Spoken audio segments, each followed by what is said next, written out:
Студенти, средношколци и невработени од Штип денеска учеа како да почнат собствен бизнис. Истражувањата на терен покажуваат дека кај младите постои страв за да почнат бизнис и за нив е табу тема.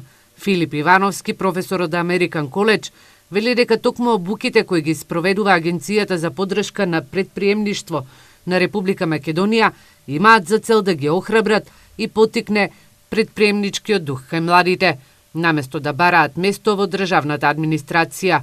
Смета дека главниот предизвик со кој се соочуваат младите пред да почнат со собствен бизнис е пристапот до финансии. Зависно од тоа што сакаат да почнат, финансиите се движат веројатно од 2000 до 10.000 евра.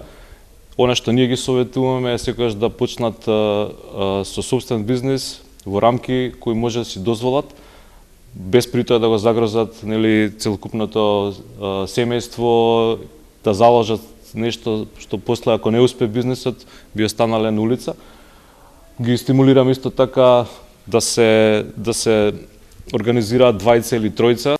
Ивановски забележува дека на овие обуки младите се информираат и за мерките и субвенциите кои ги дава владата преку своите агенции и фондот за иновации.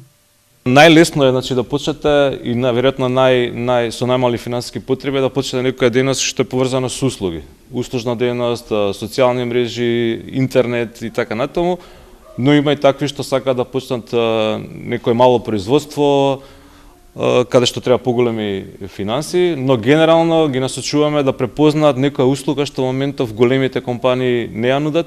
Ивановски истакна дека на младите им препорачуваат и пред да стартуваат со собствениот бизнис во првите 2 до 3 години да работат во некоја компанија, за да видат како се работи и се создава собствен бизнис.